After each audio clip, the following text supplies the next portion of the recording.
Jacky, thanks for taking the time. And I want to start like I always start with any guest in this podcast. Why did you decide on becoming a CCIE?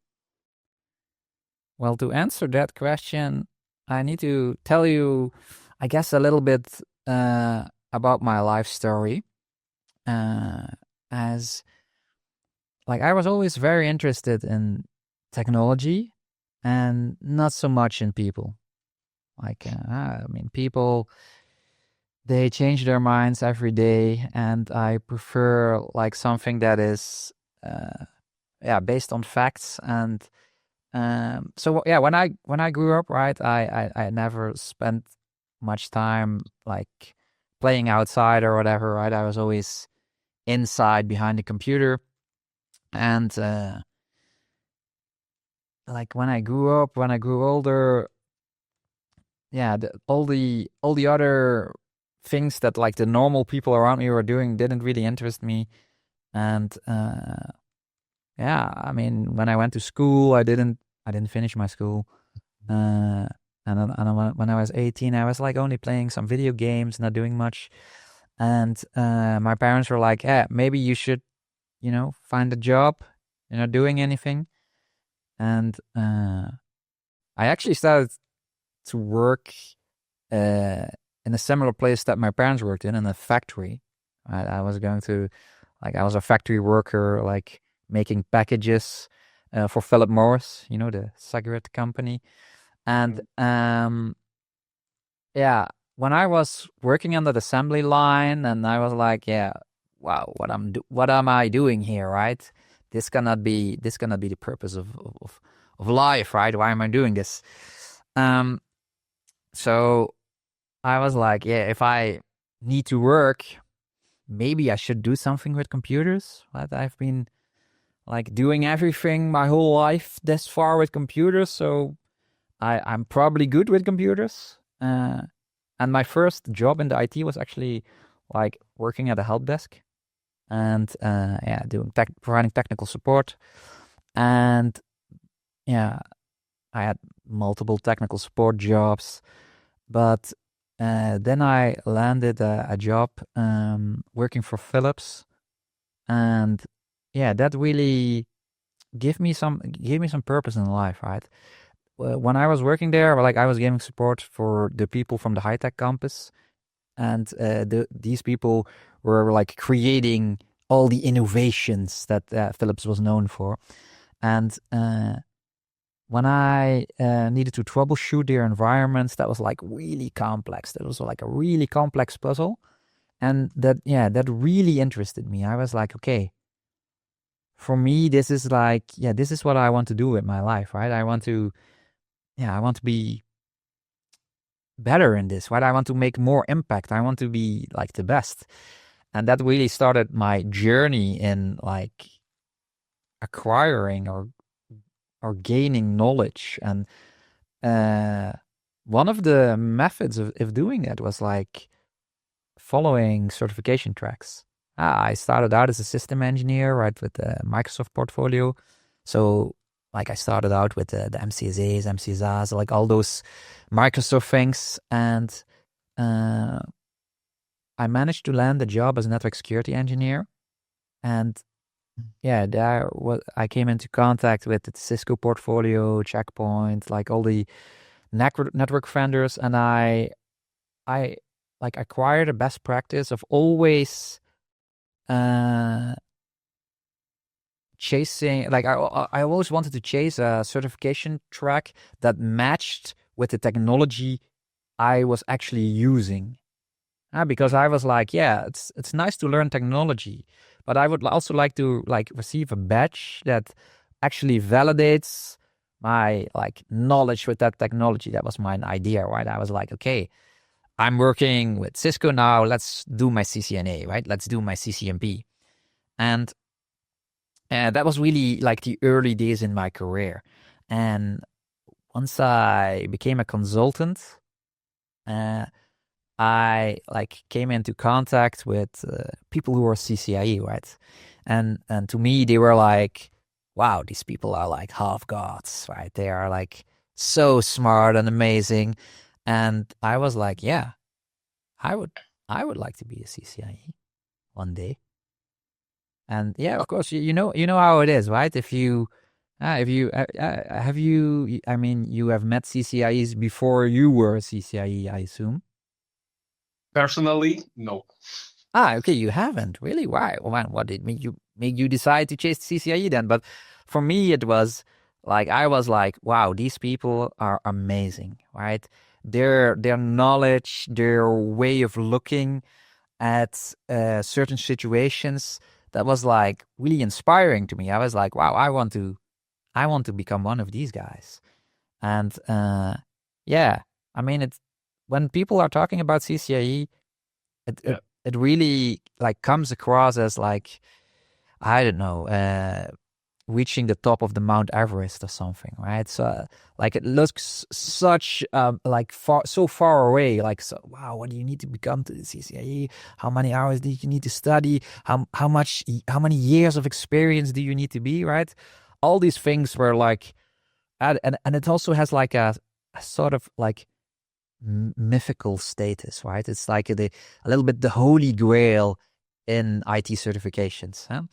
And the thing is, I was already a little bit of a collector, right? I liked acquiring these badges, right? I liked acquiring more like titles because I hoped that this would show my like expertise as an engineer, and I hoped that I could get like more impactful positions, right? That I could actually try to solve more difficult puzzles and like do more high stakes jobs, because that's for me that's really like how do you say, a little meaning of life, right? Everyone wants to do something that makes you feel important, right?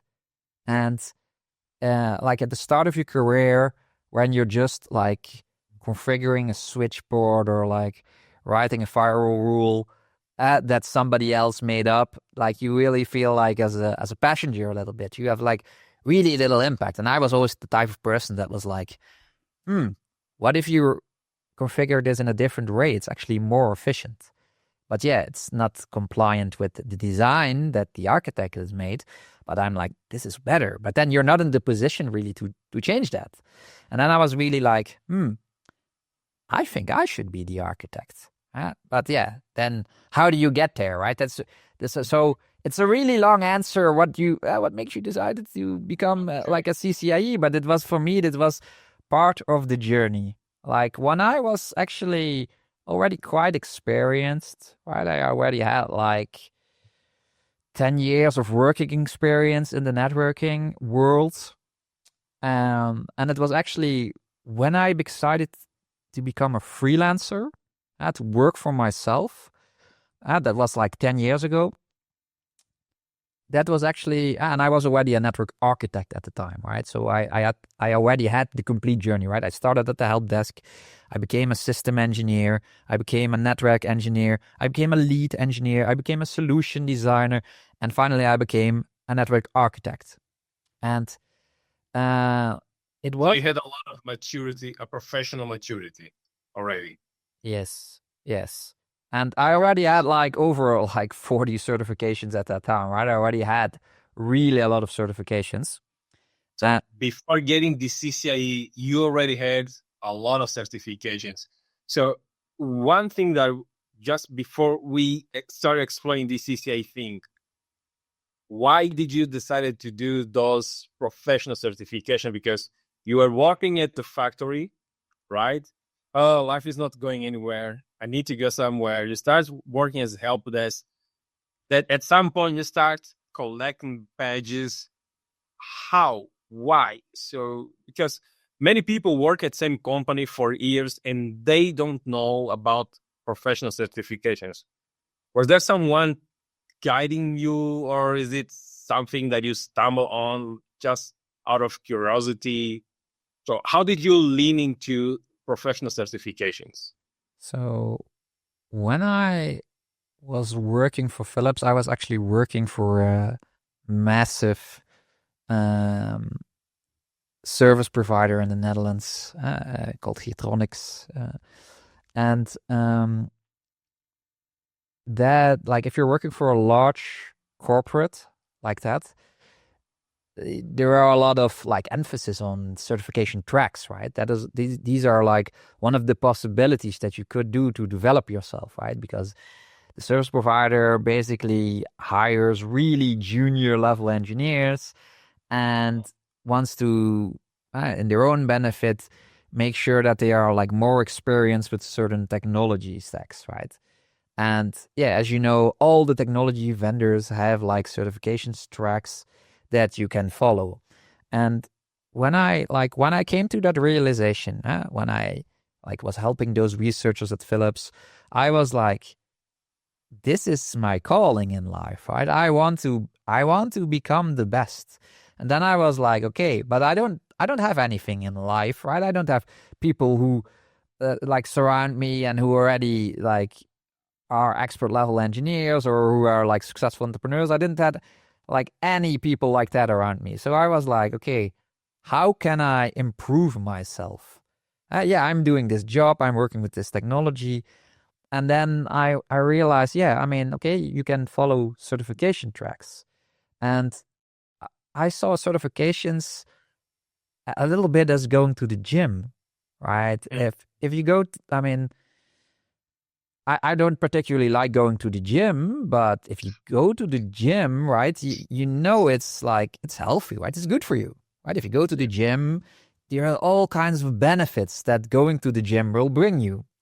Yeah. And it doesn't like make you like a smarter person or anything, but it takes discipline because there is not really any downside. I mean, except for the time that you use, but the upsides really outweigh the downsides. And to be honest, the only reason most people don't go to the gym is because of laziness, right?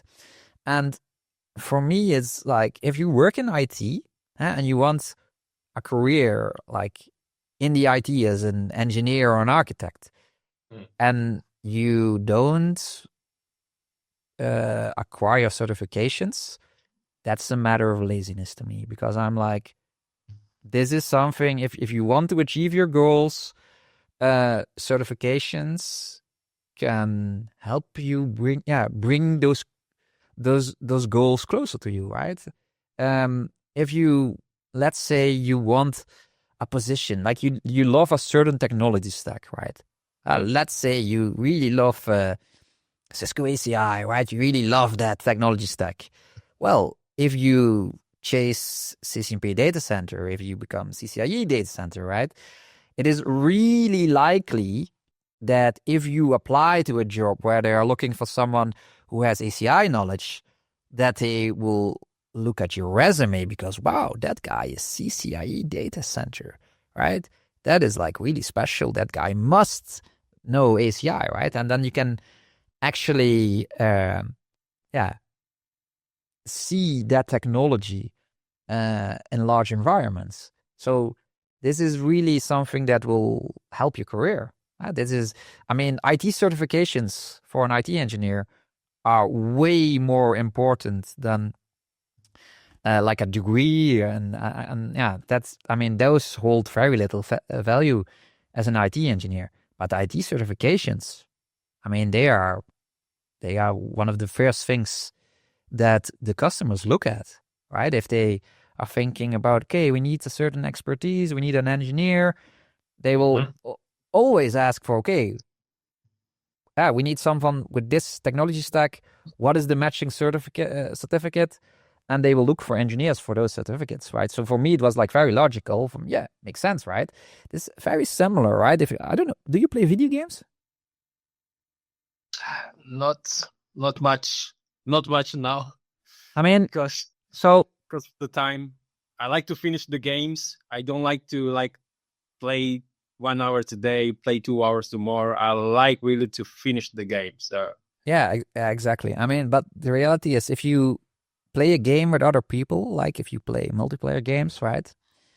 An assessment is being made, right? If you are like, you don't have any experience in the game, right? You are low ranked, right? And you are grouped together with other low ranked people who are not really like they don't really know what they're doing, right? They're not proficient at the game. But let's say you want to play the game of the highest level, right? You cannot just, like, if you have no experience, you cannot just join a team of other players and just say, yeah, like, I have no, like, I don't have a high rank, and they will never invite you in their team, right? Will never happen. They will only invite players into the team that has a certain badge or a rank, like a proof of, like, a proof of skill, a sense of achievement, right? Some kind of certainty that the player can perform on that level. And to me, I think IT certifications is similar. It's disadvantage. So, okay. Yeah, it's similar. So you realized that was important. You start collecting those certifications. You are improving professionally, and you get to a point like, okay, CCIE is the next step. How was your preparation on achieving the CCIE? And also on same note, you actually decided to take CCIE, but you already were working as a freelance, right? Yes. No, the reality was, this was a vanity thing for me. I already was like, in my opinion, if you love technology, and you want a job as an engineer architect, like the highest level is probably like becoming a domain architect. And if you go above that, like if you become an enterprise architect, the technology, the knowledge of technology is not that important anymore, and you really lose your connection with technology. So domain architecture, right, network architect, that for me was like the ideal position. And I already had that position a couple of years at massive corporations, right? And then I decided to do that as a freelancer as well. And my first job as a freelancer was the lead network security architect at the BNP Paribas Fortis Bank, right? The biggest bank in Europe. And I already had that position before I became a CCIE. Before I became a CCIE, so I already had everything, right? I had the dream position as a freelancer. I was making loads of money because like it was great. But then I was like, you know what I never achieved in my career? CCIE, right? I always wanted to be a CCIE. And the thing is, like, yeah, I was already an architect, right? And if you're an architect, you're not like spending your entire day like at the CLI anymore, right? You're talking about the technology and you're designing the technology, but like, yeah, CLI work, that's something you only do occasionally. And yeah, as you know, right, CCIE is like hardcore, like pounding those CLI commands, right? And that's, I mean, yeah, that's tough, right? That was a definite challenge, but I was like, I mean, I want to do this. This is a bucket list thing for me. I have always said in the past that I want to become a CCIE. Now I have like the peace of mind. Like when I was when I was employed at consultancy firms, right? I had always like people like nagging on my head and like trying to people me. I like, you don't really have freedom, right? If you are a consultant and you work at a firm that is run by salespeople, right? Then you don't have real freedom as an engineer. And when you become a freelancer, right, you are your own boss. You can set your own priorities. And I was like, wow, I already have the dream assignment, the dream customer. You know what I want to do? What my dream is, I want to achieve the CCIE certification. And that was basically when my CCIE journey really started, because I was like, okay, I'm going to do this. And like most people, I started with CCIE routing and switching, and I was trying to get into the vibe. And yeah, to be honest, I found CCIE routing and switching actually quite boring, right? It is in my job, right? I was mainly doing network security architecture, right? Large network security projects at at a bank and stuff. And the I mean the CCIE routing and switching, this was like before it became enterprise that it is now. It was like, yeah, you have like 50 different routing protocols, and do you know the default timers and all that stuff? And I was like, who cares, right? I was like, okay, this is so like I found it to be like, yeah, sure, if you work at an ISP or something, right? Yeah. Surely then this is your daily thing, and then you maybe find this interesting. But I was like falling asleep a little bit when I was studying for it. And I was like, okay, I'm not getting into the flow, right? I was never going to like muster the inner discipline required to pass the CCIE exam. So I was like, okay, this is not working for me, right? This is not working for me. But then I was like, this was also at the time that like Cisco acquired Sourcefire, and like the new blueprint came out for CCIE security, and it was like everyone was like talking about it because everyone said this is the most difficult CCIE ever because the product portfolio is gigantic. Right? Like a gigantic product portfolio. And I was actually intrigued by that. I was like, wow, that actually sounds interesting, right? A lot of the components, like Cisco ISE, for example, like I was doing like a lot of projects with Cisco ISE, and I was like, Cisco ISE is the core component in CCIE security. So I was like, yeah, that is really like, that's like way more connected to what I actually do in the real world. So I was like, yeah, I was thinking, but I wasted so much effort already on routing and switching, will not be a waste. But I was like, no, I'm never going to get into the vibe. Getting into the vibe is probably the most important thing. So I was like, no, okay, I'm going to switch. And once I switched, it was like very new, right? Like the new blueprint, there wasn't any learning materials available. Like INE didn't have anything, right? And like they also had like some internal struggling, right? Because their trainer that they hired for security, like they quit halfway. And then I actually like took a course at Narbrix, and like they had like a guy from Cisco himself, Piotr, he was called.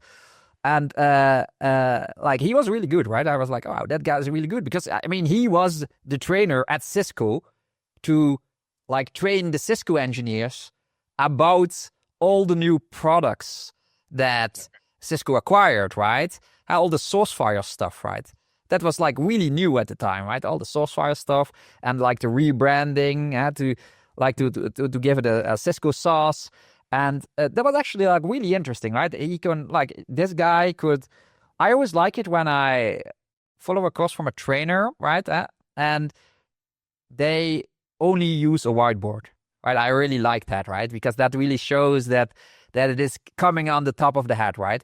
When, I mean, no disrespect for like the great engineers at INE and stuff, but like just reading stuff from a PowerPoint, right? From a presentation, that doesn't give the same vibe to me as someone who does everything out of his head and draws everything on a whiteboard.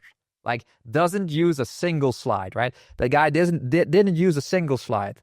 And that was like really like like, how do you say it, inspiring to me, because I was like, wow, this guy knows everything out of his head, right? And then like explaining it using a whiteboard was like really interesting for me. So I actually really enjoyed learning the security blueprint in that method, right? And it really made me motivated, right, to put in more effort, put in more time. And it really kept me alive and awake to spend all these hours that is needed to reach a level of fitness, because that's what it is. For me, like CCIE is not an intelligence test, right? It's a discipline test. It's a discipline. It's a motivational test, right? It's like you become your own worst enemy, right? It's like I said, it's like the Mount Everest. It's like training for a marathon, right? you need to have like discipline. You need to find your inner peace and your inner drive to keep going, right? Every day, night, weekend that you spend, keep going. And like, I didn't pass my CCIE the first time. I don't know, how many times did you needed to go to pass? I passed on the second one. That's very good. Very good. You're better than me. I passed on my fourth time. And so Okay. Let's stop right there. 4 times? yes. So, okay. How was your strategy? So how much time like you were studying? Because at this time you still a freelance, right? Yes. So you have your company, you have, I don't know, your family, you have a lot of things going on, and you're studying for CCIE. Give me a detailed like week. How was your day? Like, how much time were you putting to study just for CCIE? Like, So the worst time, like, how was it? So I'm okay. I guess let me tell you a little bit extra by myself, right? I probably are like on the spectrum. I probably have like Asperger or something, yeah. And when I am focused on something, right, I don't take breaks. I just keep going at it, right? And actually, when I was like working for a salary, when I was employed, right, I didn't take holidays off. I didn't like that, right? I didn't like taking a day off because that would break the rhythm, right? That would break the pattern. I mean, I like to when there is a plan, I like to execute that, right? I like to spend my time really efficiently. So yes, I was like working full time for the customer, and once I was done working, I started labbing, right? That was my life. I didn't do anything else, right? I was working, labbing, and okay, I just like made some like quick dinner for before I went to bed, right? That's it. And I also try to like optimize my life structure a little bit for that. I always like I only eat one time a day. And this makes it so that your body gets into a ketosis, right? And then you have a more stable source of energy. And when I was studying from a CCIE, I only ate once every 48 hours. And this was actually more efficient because then you keep staying in ketosis, right?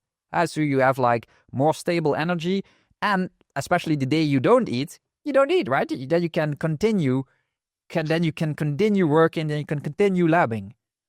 And I realized that like my methods are a bit dry. Yeah, what is the term? Like hardcore a little bit maybe, but Yeah, a little bit. that is, I don't know, that's where I found like my rhythm, my peace. That's how I like to function.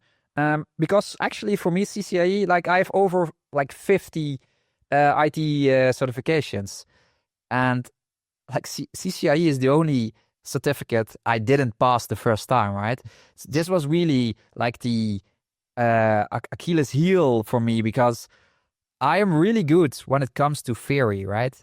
That is my specialty, right? I can really, like, when I read a book and then answer some multiple choice questions about that stuff, I'm really good at that.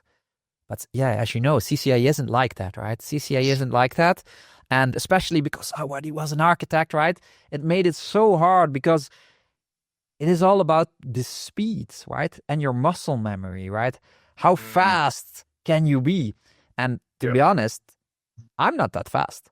And I like to think about things, right? I'm a thinker, right? I really like to theory craft about stuff and then like really take my time to do something, right? If you're like that, yeah, then CCIE is like difficult for you. And so it was really like a little bit kryptonite thing, right? I was like, damn, this is the first time I went to the exam. I was like in the mindset, okay, like nobody passes the first time, so it doesn't matter. It's like zero pressure. You're going to experience, and then you're just like, okay, it's clear to me, right? These are the tasks, all these things, and okay, like you of course I didn't pass, but I was like, yeah, no, it's fine that I don't pass. Now I know what it's really about, and then I started like really preparing for the second time. Right, I was like, yeah, I thought I was prepared. But then you realize, the mental games during the exam, if you make some typos here and there, or if you don't like know something, and then you need to look something up, then you already realize, fuck, I don't have any time anymore. And then then the game starts playing in your head, and then like you get tired a little bit if you're working it for a long time, and but okay, then I'm like, second time failed, okay, and then the third time you're like, now I'm going to put like everything in it, right? You're like, this is going to be the attempt, right? This is it, right? And then like when I failed the third time, I was like, nah, okay, screw this. Right? Screw this. I'm not good enough. All right, CCIE is not for me. Like I was like, okay, no. I mean, I was like in a dark place. I was like, nah, no, this is not. I'm not going to pass. I'm just not good enough. And then, like, I was actually a little bit depressed, like for over a week after that attempt. And then I reached the state, a little bit like in an anime, when like the protagonist is like defeated by the villain, right? And then it looks like it's all over, and then he like reaches that space. That's the lowest point. Yes, and then you get like a moment of clarity, like, and I said to myself, it doesn't matter. Like it doesn't matter. You're like, if like you're never going to, you will never stop, and it doesn't matter. All it takes like 100 attempts. You will just keep going for the rest of your life trying to get your CCIE. Doesn't matter how many attempts it would take, right? I said that to myself, that it doesn't matter. Doesn't say anything, right? It doesn't say anything. But if you quit, then you actually lost, right? If you quit, then you actually lost. If you never quit, you will never lose. Yeah. And really cliche, I guess, but the fourth time when I had that mindset, I passed. That's basically how it was. And of course, right, it feels amazing, right? You know how it is, right? You refresh that page to see your result, right? And then you see passed, and then you're like, wow, right? One of the greatest feelings in my life, right? That was like amazing. And even like this was all, I guess, vanity, because like CCIE, like when I acquired CCIE, it had no impact in my career, right? Made no difference. Yeah, I was already at the top.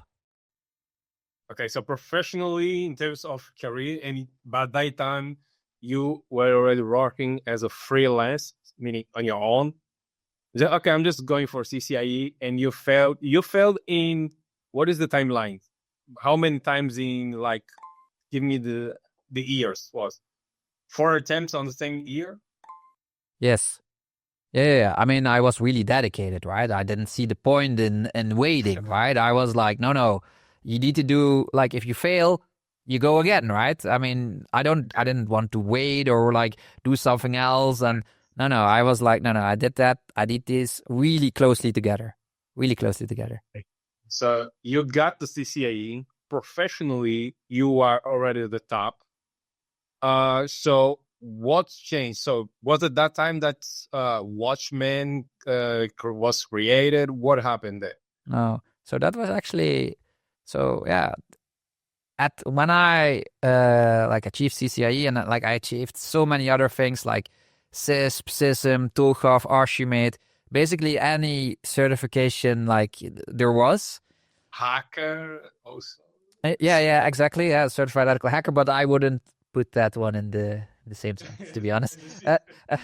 But so I was like, yeah, this is the rest of my. I already have achieved everything I could, and like I was getting married, and yeah, my wife really wanted to have children, right? And then yeah, we basically went for that, right? I have 2 children now, and when I like gave life to my children, right? When I became a father, right? It really like changed my perspective of everything I was doing in life, right? Because I was like, yeah, I'm no longer living for myself, right? I have responsibilities, like responsibilities that are more important than my own happiness, right? And that really made me think about a lot of things, and yeah, that ultimately led me to found Watchmen. And yeah, Watchmen is we're currently with 70 engineers. We recently won an award for one of the fastest growing companies in the Netherlands. We basically grew from 1 engineer to 70 within 3 years.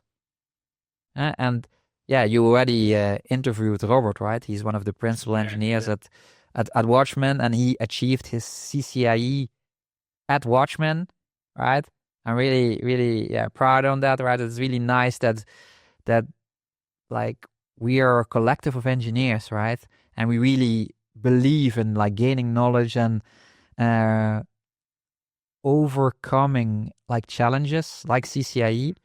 And we actually have like multiple CCIEs now, right? That's really nice that actually people who work at Watchmen become CCIE, and also that CCIEs join Watchmen, right? That's really it's really amazing that yeah, we were able to build this from nothing, basically, right? This company is fully bootstrapped, right? Self-funded.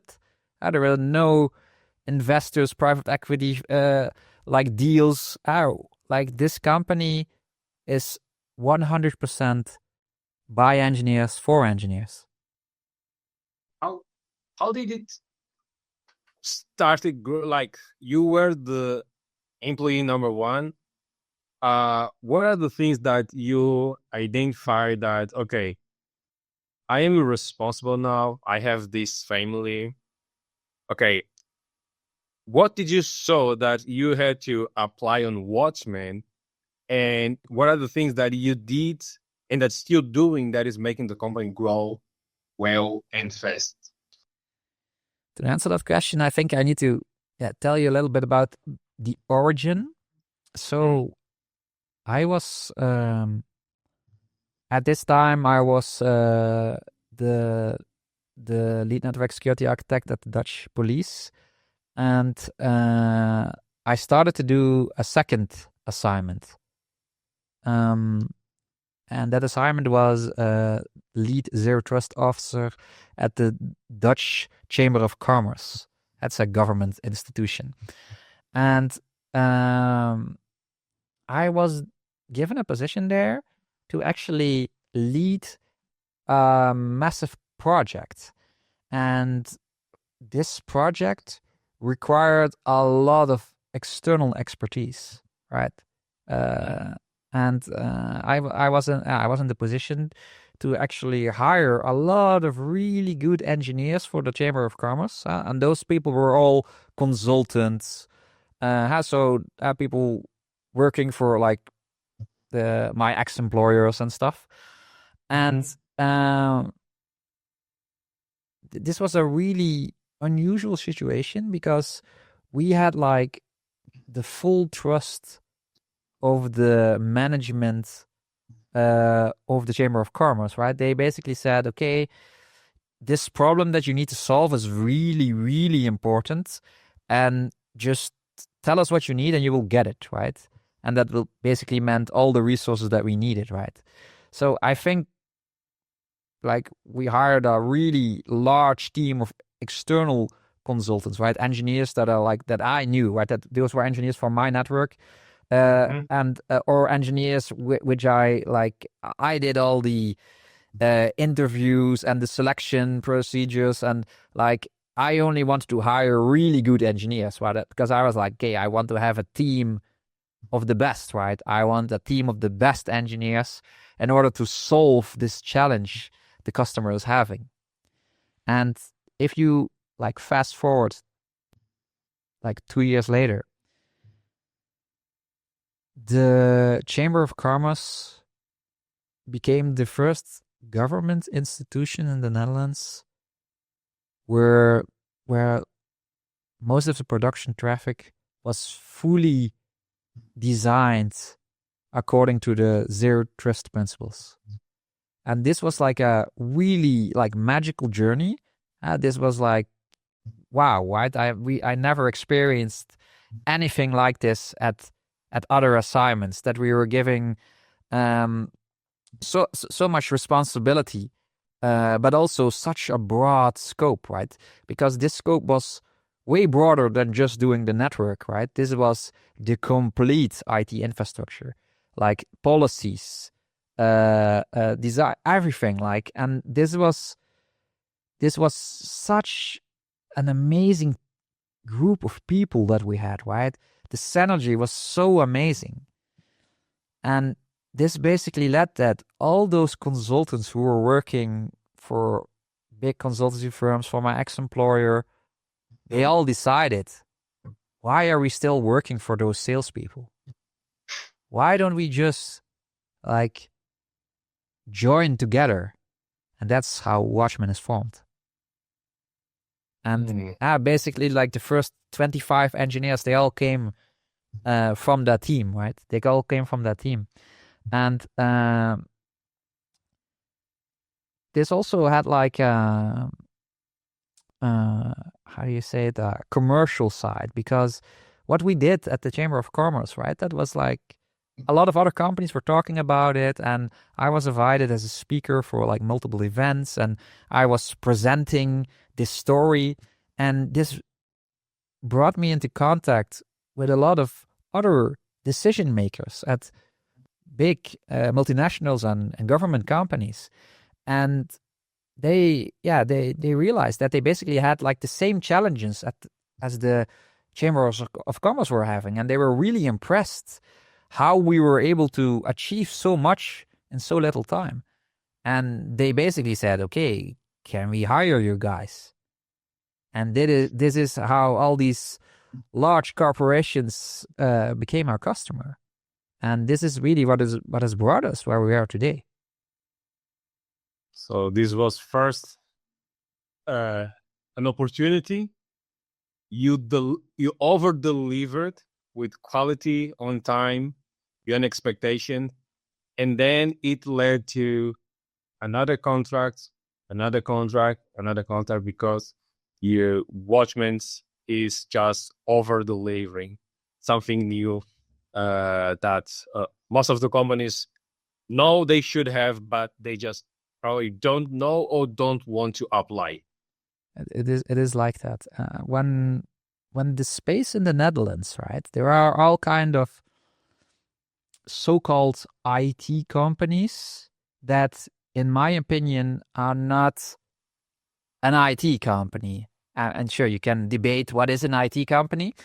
For me, an IT company is an engineering company. A company that is, the main focus is technology. That's an IT company. The reality is that all these consultancy firms are being owned and run by salespeople. People who don't know what a firewall or switch is, right? And they don't really care, right? They all care about the deal, right? And the deal for them is like a profitable deal. Customer asks something, you give that, and you make profit, right? That is their core intention. That's what they really want. An engineer loves technology. right? When I build something at a customer, like, and if I design something, like, I want that to be perfect. I want the perfect solution, even if the customer doesn't even want that, right? I'm like, no, this is better, right? This is how it should be. This is how you should design this. This is how you should configure this. And try to educate the customer. This is why this is needed. And that's a completely different mindset. And all the engineers I was working with, they were all fed up that they were being managed by salespeople, right? Who sell deals that were like unrealistic or like that had no technical background whatsoever, right? And the engineers were just forced to do what the salespeople say, right? And that's really frustrating, right? As an engineer, you want to do something that you truly believe in. And that is like really the big difference. We are an engineering company. Yeah, sure. We follow a similar model. Like, yeah, like when you ask an accountant, they would say, yeah, you're just a consultancy firm like any other consultancy firm. But when you ask an engineer, they will all acknowledge that Watchmen is an engineering company and not a sales company. And this is the strategy or the posture that is allowing Watchmen to grow so fast, so stable. And you said that you're still hiring CCIEs, you're still hiring professionals. So what would be your advice for someone who not only wants to join Watchmen, but wants to follow your steps? Like, I want to become like a CEO of my own company. How would you guide those new professionals that want to create a career like yours? I think it needs to start with like follow your dreams, right? What is it that you dream about? And people they're having a hard time with that. yeah, but I mean that's the thing, right? If you don't have a dream, you don't have a goal, then it's really difficult, because if you don't know what you want to do with your life, yeah, how can you focus? How can you accomplish like difficult challenges then? So I would always say, like, yeah, make sure you have a dream, right? That's the first step, right? How do you envision your life? What do you want to contribute in the time that you are alive on this planet, right? What do you want to achieve? And you basically work from that. And this is not like only for like network engineers or whatever, right? This is like a general life lesson for everybody, right? It doesn't matter what your dream is. Make sure you have one, right? And if we are going to pivot this into a network, like that's like a network engineer, like let's say it is your dream to become a CCIE one day, right? Let's say it is your dream to become a network architect, right? It is your dream, like, oh, wow, what Jacky's doing, yeah, I want to do that as well. I mean, to be honest, it's very easy, right? Just join Watchmen. No, seriously, it is to like envision yourself doing that, right? That is your drive. And then you just break it down, right? So I want to become a CCR. What do I need to do for that? Right? What are the requirements? What is necessary? What did other people do who achieved that goal? You study other people, right? Check what they did. So that you get a sense on the amount of effort, the steps that is needed, the different methods that are available.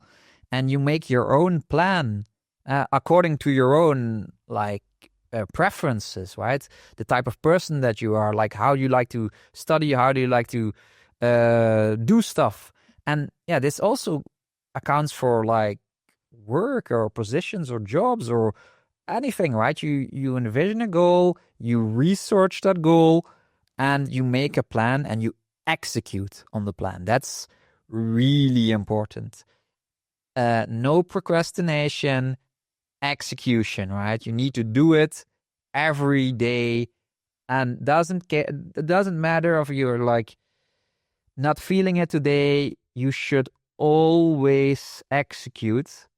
And the number one thing I would say is never quit, because you only lose if you quit, right? So if you give up on your dreams, yeah, then you're truly lost. Okay, that's very, I would say, passionate, but people want to know, for example, should I start with CCNA? Should I start with CCISP? Should I start with Microsoft? So what's your take on these paths, these explicitly guided directions? There is no... I think that Watchmen is what is looking for, someone with a Microsoft certification. I mean, the certificates don't matter. We're not looking for somebody with a certificate or not. We're looking for somebody with a drive, a purpose. It's all about the drive and purpose, right? That's it about. Certificates don't matter, right? They are like details. They are a result of the dedication and the motivation. That's what we really look at. So there is no one path here, right? There is no you should do this first. I mean, there is an effective way of doing something, like an efficient way of doing something, but there is not a wrong way or a right way of doing something. Sir, if you ask me, like, yeah, you're a student and you're 100% sure that you want to become a top network engineer, right? You love Cisco technology, right? If those things are like, you were 100% sure about it, and you want to dedicate your life to this, I would say skip everything, right? Okay, you need to do your NCore, right? Else you cannot do the CCIE. But I would say skip everything. Like, why waste your time on CCNA, right? That's really a useless cert nowadays, because you can just immediately do your CCNP. There's no point in doing that, right? If you already know that you want to become a network engineer, right, and a good one, skip CCNA, right? It's a waste of time. But yeah, this is about efficiency, right? If you know what you want to do and you want to reach your goals in an efficient way, yeah, skip all the distraction, right? And I mean, all the other technology vendors, they don't really matter, to be honest, right? What's the point, right? If you want to become a network engineer, CCIE is still the holy grail, right? This is still the benchmark of the industry. This is the most valuable certification in the networking world. It's the doesn't matter that the networking world is changing, that I mean, who knows, like Cisco's future, if that's still like, if they are still the market leader, you can like really, like, there are a lot of things there, but it doesn't change the fact that their education program is the strongest in the industry, the most recognized. And it's really a little bit ironic that, like, we have, like, at Watchmen, it's like 90% is like Cisco certified engineers, right? So everyone has like all the Cisco certificates at Watchmen. But what we actually do for the customers, it's like Cisco is not even the main thing, right? We do a lot of other technologies, and but we still always advise everybody, if you don't have your CCNP, just get that, because that's really the benchmark, even if you don't work with Cisco technology, because the recognition in the industry, it's just being seen as the benchmark for a network engineer. That's why it's still worth to pursue.